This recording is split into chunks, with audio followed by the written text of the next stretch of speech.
Tak, drahý pane, jak začneme naši ochutnávku? Už vím. Dáme si na začátek nějaké bílé. Výborně.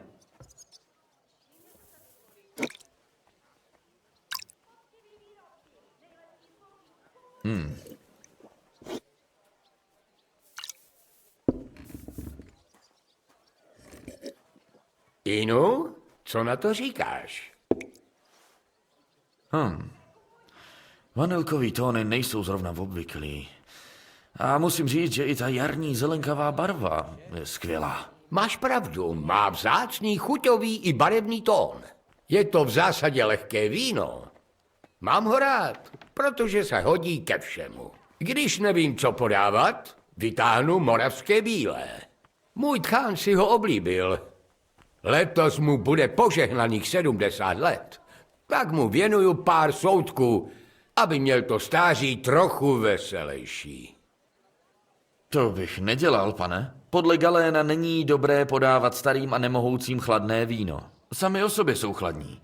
Proto je vhodnější dávat jim víno spíše horké. Nějaké silné, sladké červené. Uzrálé na sluncem zalitých jižních svazích. Vidím, pane, že se vyznáš nejen ve vínu, ale i v medicíně. Galén, říkáš? Ano. Galén a jiní učenci mají podobný názor. No, pojďme si nalít něco dalšího. Moje řeč, pane. Tak, co bychom... už vím. Pojďme si dát červené. Co takhle mladou Frankišblau z Rakous? Nebo, jak ji říkáme my v Čechách, Frankovka modrá. Od tebe, pane, cokoliv. Klidně nalévej.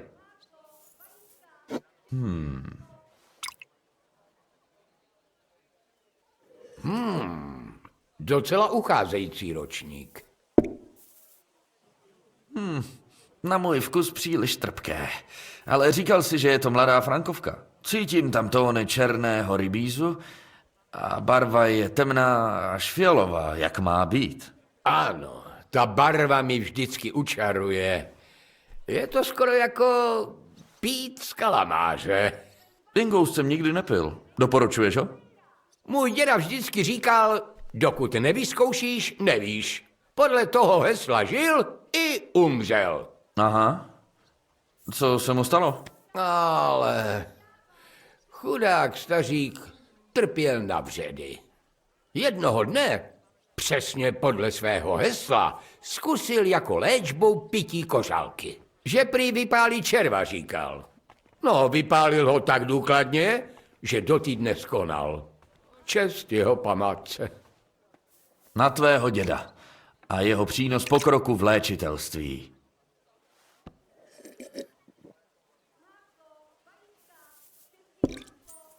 A pověz, pane, jaké pakže víno se nejvíc cení ve Vlaších? Určitě vin Santo. Svaté víno. Je to suché slámové víno z Toskánska. A říká se, že umí dělat zázraky. To umí každé víno, pane. Mužům rozvazuje jazyky a ženám nohy. Pravda. Na zdraví.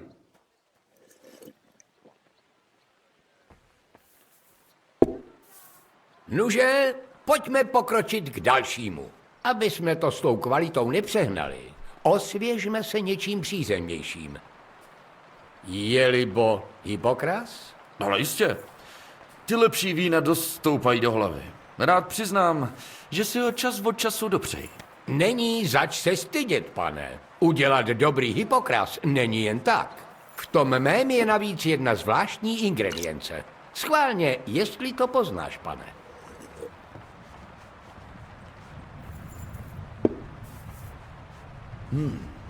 Velmi dobré. Řekl bych... máta? Přesně.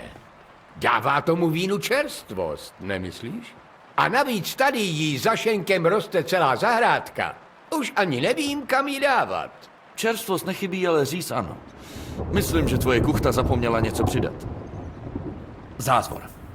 Chybí tam zázvor. Ale jistě.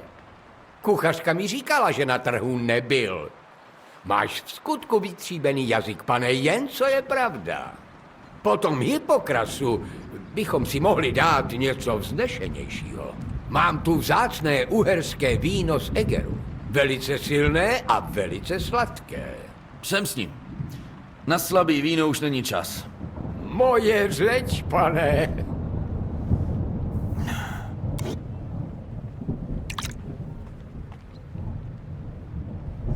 Tak co myslíš? Dobré, ne? Dost silné.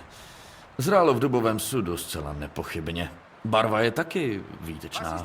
Karmínová červeň.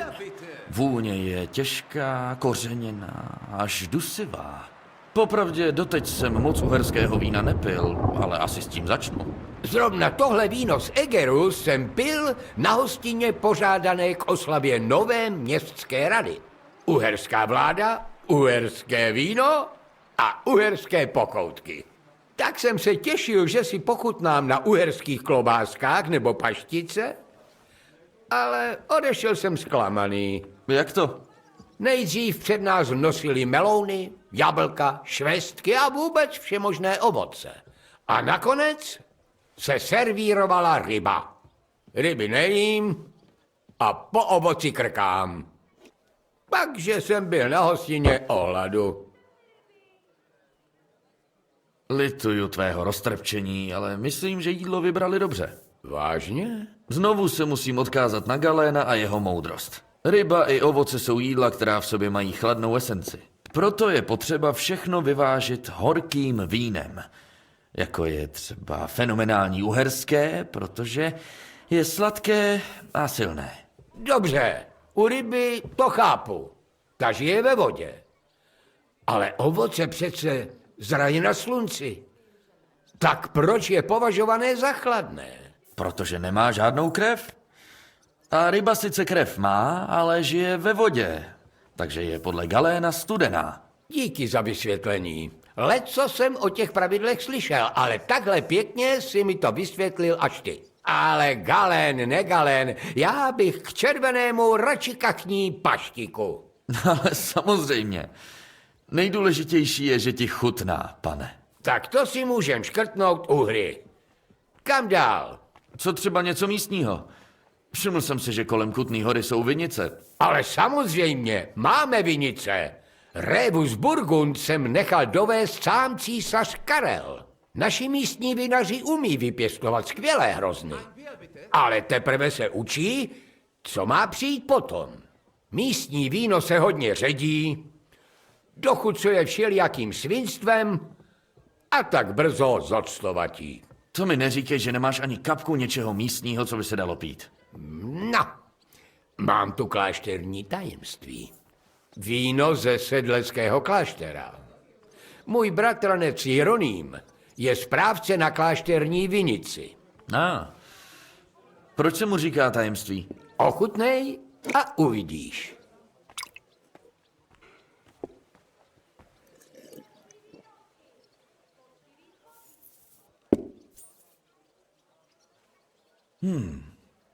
Zajímavé. Necítím příchuť ničeho, co by tam nepatřilo. Ani med, ani koření, jenom čistou chuť vína. Ale je tam něco. Něco, co nedokážu poznat. To cítíš správně, pane. A to je to tajemství? Přesně tak. Mniši totiž do vína přidávají tajnou ingredienci. Tajnou ingredienci. Jak to víš? Jak jsem říkal, můj bratranec Jeroným spravuje klášterní vinici. A já tam zajišťuju zásobování. Občas vozím jídlo pro nádeníky, nové sudy, nářadí a tak. A čas od času vezu zapečetěnou krabici, která dost podivně páchne. Jeroným mi nechtěl říct, co v ní je. Až když jsem naléhal, mi prozradil, že je to jakési kadidlo, které pálí přímo v sudech. Cože? O tom jsem nikdy neslyšel. Já taky ne. Ale jak říkám, ta truhlice má pečeť a dělají se kolem toho velké tajnosti. Skutečné klášterní tajemství. Co budem pít teď? Jsem rád, že ti u mě chutná. Ale pro dnešek s ochutnávkou končíme. Konec konců, nabídl jsem ti všechno, co za něco stojí. A teď mi to navíc leze do hlavy. Zůstaň v mém šenku, jak dlouho jenom budeš chtít. Bylo to moc příjemné povídání, pane. Málo kdy potkám někoho, kdo vínu opravdu rozumí. I já si tvou společnost užil. Nicméně už tě nebudu zdržovat, pane, a rozloučím se. S Bohem. A jestli se rozhodneš v Kutné Hoře zdržet, stav se sem zase popít. Určitě. Na viděnou.